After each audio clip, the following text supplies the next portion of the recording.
Welcome to pharma supremacy.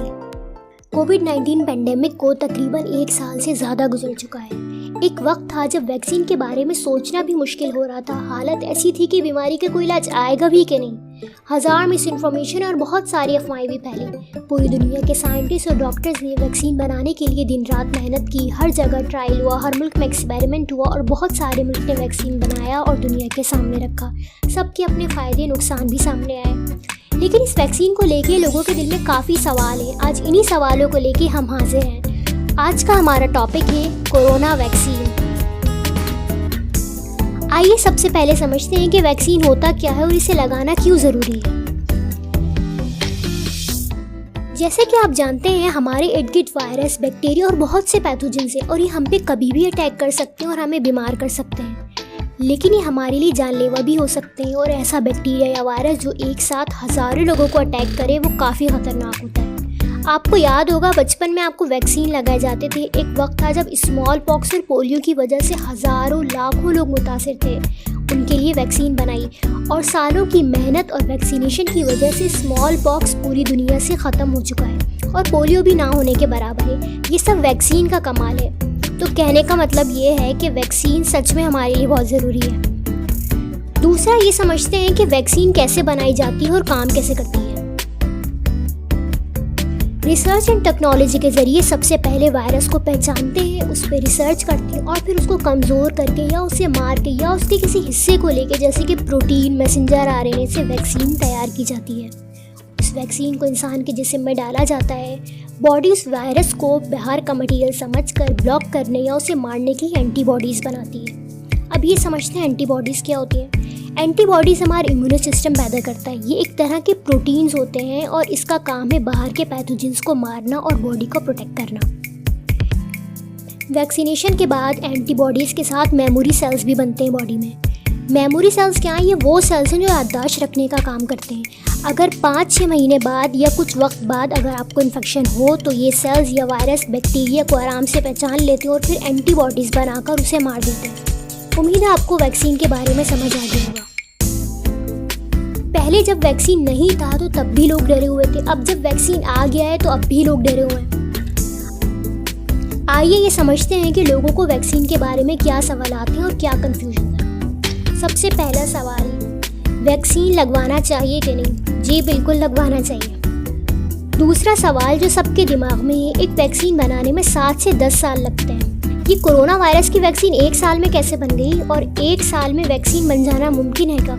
जी हाँ, 1 साल में वैक्सीन बिल्कुल बन सकती है। कोरोना वायरस कोई 100% नया वायरस नहीं है। इसका ख़ानदान पिछले 18 साल से दुनिया में आ चुका है। 2002 में सार्स आया था और 2012 में मर्स। हाँ, ये कोविड एक नया स्ट्रेन था, लेकिन फैमिली बैकग्राउंड तो सेम था।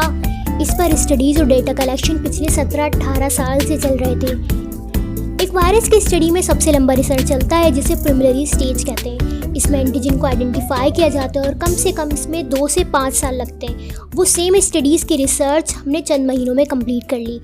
इसके बाद प्री क्लिनिकल टेस्टिंग होती है और उसके बाद क्लिनिकल ट्रायल्स होते हैं।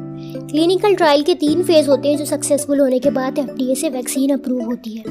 क्योंकि कोरोना वायरस ने पूरी दुनिया में तबाही मचा रखी थी, इसलिए दुनिया भर के साइंटिस्ट और डॉक्टर्स ने वैक्सीन बनाने के लिए दिन रात मेहनत की और यही नतीजा है कि वैक्सीन 1 साल में बनी। अगला सवाल है, पाकिस्तान में कितने तरह के वैक्सीन अवेलेबल हैं और वो कितने इफेक्टिव हैं?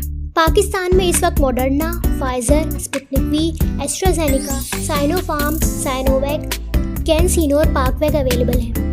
साइनोफार्म, साइनोवैक और कैंसिनो चाइनीज़ वैक्सीन है। स्टडीज़ के मुताबिक साइनोफार्म की एफिकेसी 79% है, जिसके 2 डोजेज दी जाती हैं और दूसरी डोज 21 दिन के वक्फे के बाद दी जाती है। साइनोवैक 51% इफेक्टिव है अगेंस्ट सिम्टोमेटिक इन्फेक्शन, जबकि 100% सीवियर इन्फेक्शंस में इफेक्टिव है। इसकी 2 डोजेज दी जाती हैं और दूसरी डोज पहली डोज के 28 दिन बाद दी जाती है। कैंसिनो सिंगल डोज कोविड-19 वैक्सीन है। कैंसिनो की एफिकेसी 65% है। पाकवैक वैक्सीन पाकिस्तान ने चाइना की मदद से डेवलप की। ये कैंसिनो वैक्सीन की लोकलाइज्ड वर्जन है। यूनिवर्सिटी ऑफ ऑक्सफोर्ड ने ब्रिटिश स्टूडेंट कंपनी एस्ट्राजेनेका के साथ एस्ट्राजेनेका कोरोना वायरस वैक्सीन बनाई, जिसकी ओवरऑल एफिकेसी 76% है। मगर कुछ रिपोर्ट्स के मुताबिक एस्ट्राजेनेका वैक्सीन के सीरियस साइड इफेक्ट्स देखने में आए, जिनमें ब्लड क्लॉट देखा गया, मगर ये बहुत रेयर है। हर 1 मिलियन में से तकरीबन 4 से 6 लोगों में ब्लड क्लॉट के चांस। स्पुतनिक वी रशिया ने डेवलप की, इसकी एफिकेसी 90% है। ये 2 डोजेज शेड्यूल वैक्सीन है और दूसरी डोज फर्स्ट डोज के 21 दिन या 3 हफ्ते के गैप से देते हैं। मॉडर्ना एंड फाइजर दोनों हाईली इफेक्टिव वैक्सीन हैं। मॉडर्ना 94% जबकि फाइजर 95% इफेक्टिव है। मॉडर्ना अमेरिकन जबकि फाइजर जर्मन वैक्सीन है। ये दोनों मैसेंजर आरएनए वैक्सीन हैं। इनकी 2 डोजेस दी जाती हैं। फाइजर की सेकेंड डोज फर्स्ट डोज के 21 दिन बाद जबकि मॉडर्ना की 28 दिन बाद दी जाती है। कुछ लोगों का सवाल है कि वैक्सीन के दोनों डोजेस लगवाना ज़रूरी है क्या? जी हाँ, दोनों डोजेस लगवाना ज़रूरी है। सेकेंड डोज से इम्यूनिटी बूस्ट होगी और आप ज़्यादा सेफ रहेंगे। क्या ऐसा पॉसिबल है कि फर्स्ट डोज किसी और वैक्सीन की और दूसरी डोज किसी और वैक्सीन की लगवा लें? नहीं, बिल्कुल नहीं। सब वैक्सीन अलग तरीके से बनी होती हैं, तो जिसकी फर्स्ट डोज लगवाएं सेकेंड डोज भी उसी की लगवाना ज़रूरी है। 2 अलग वैक्सीन लगवा के अपने इम्यून सिस्टम को कंफ्यूज करना चाहते हैं क्या? आपने पहले डोज जिसका लगवाया है उसके दूसरे डोज को ही आपका इम्यून सिस्टम अच्छे से पहचान के काम करेगा और सपोर्ट करेगा। सिंपल सी बात है, एंगेजमेंट जिससे हो शादी उसी से करनी चाहिए। हाँ, अगर फर्स्ट डोज के बाद सिवियर एलर्जी रिएक्शंस आए तो सेकेंड डोज ना लगवाएं। रिसर्च के मुताबिक कुछ सिचुएशंस में अगर फर्स्ट डोज एस्ट्राजेनेका की ली है तो सेकेंड डोज फाइजर या मॉडर्ना की ले सकते हैं। नेक्स्ट क्वेश्चन है, क्या corona positive patient corona vaccine लगवा सकते हैं? जी नहीं, अगर आप कोरोना पॉजिटिव हैं तो अभी वैक्सीन नहीं लगवाएं। बेहतर है 1-2 महीने इंतज़ार करें, जब आप सेहतमंद हो जाएं तो तब वैक्सीन लगवाएं। ऐसी कौन सी कंडीशन है जब 1-2 महीना वेट करें और वैक्सीन ना लगवाएं? पहला तो अगर आप कोरोना पॉजिटिव हैं। दूसरा, अगर आप किसी सीरियस बीमारी के लिए हॉस्पिटल में एडमिट हैं तो अभी वैक्सीन ना लगवाएं, जब सेहतमंद हो तो तब लगवाएं। और तीसरा, आपको कोविड हुआ तो और आपको प्लाज्मा थेरेपी दी गई थी तो ऐसी सिचुएशन में भी 1-2 महीना रुक जाना चाहिए। ऐसी कौन सी कंडीशंस हैं जब वैक्सीन नहीं लगवाना चाहिए? सबसे पहले तो अगर फर्स्ट डोज से बहुत ज़्यादा एलर्जी हुई हो या कोई रिएक्शन हुआ हो वैक्सीन का, जैसे कि एनाफाइलैक्सिस, या किसी को पहले से ड्रग या फूड एलर्जी है, ये सब कंडीशंस में वैक्सीन नहीं लगवाना चाहिए।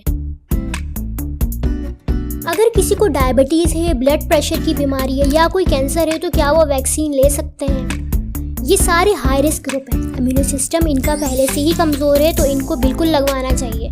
वैक्सीन इनके लिए ज़्यादा सपोर्टिव है। क्या हेपेटाइटिस, ट्यूबरक्लोसिस और HIV के पेशेंट्स वैक्सीन लगवा सकते हैं? जी हाँ, इनको भी लाजमी वैक्सीन लगवानी चाहिए। क्या कोविड वैक्सीन फर्टिलिटी को अफेक्ट करती है? कोविड वैक्सीन भी बाकी वैक्सीन जैसी है और इसका फर्टिलिटी पे कोई इफेक्ट नहीं है। ये साइंटिफिकली नामुमकिन है कि वैक्सीन लगवाने के बाद इनफर्टिलिटी के कोई चांसेस हों। वैक्सीन के साइड इफेक्ट्स क्या क्या हैं? वैक्सीन बॉडी के लिए एक फॉरेन सब्सटेंस है जिसकी वजह से इम्यून सिस्टम रिएक्ट करता है। रिस्पॉन्स की वजह से चेंजेस आते हैं और माइल्ड सिम्टम्स आते हैं, जैसे कि बुखार, सर में दर्द, हल्की सी कमजोरी, फटीग, और जहाँ पर इंजेक्शन लगाया गया है वहाँ पर दर्द का महसूस होना। और ये ऐसे साइड इफेक्ट्स नहीं जिससे आपकी जान को खतरा हो, ये सब नॉर्मल है। क्या वैक्सीन लगवाने से पहले पेन किलर, पैरासीटामोल, पैनाडोल वगैरह ले सकते हैं? एक्सपर्ट्स के मुताबिक वैक्सीनेशन से पहले पेन किलर्स नहीं लेने चाहिए, जबकि वैक्सीनेशन के बाद पेन किलर्स ले सकते हैं। क्या वैक्सीनेशन के बाद भी कोविड-19 इन्फेक्शन हो सकता है? जी हाँ, वैक्सीन 100% प्रोटेक्शन प्रोवाइड नहीं कर सकती, मगर इन्फेक्शन सिवियर नहीं होगा। और हमारा आखिरी सवाल है कि वैक्सीन लगाने के बाद मास्क लगाने की ज़रूरत है क्या? जी हाँ, वैक्सीन लगाने के बाद मास्क लगाना और सोशल डिस्टेंसिंग मेंटेन रखना ज़रूरी है। इम्यून सिस्टम को मजबूत होने में वक्त लगता है। 100% सेफ्टी के लिए कम से कम 70% हर्ड इम्यूनिटी अचीव करना होगा, और इस 70% इम्यूनिटी अचीव करने के लिए काफ़ी वक्त लगता है। तो अभी भी फेस मास्क, सोशल डिस्टेंसिंग और हाथ धोते रहना कंटिन्यू रखना होगा। अगर इसके अलावा आपको वैक्सीनेशन से रिलेटेड सवाल हैं तो कमेंट सेक्शन में पूछें, आपको इसका जवाब दे दिया जाएगा। शुक्रिया।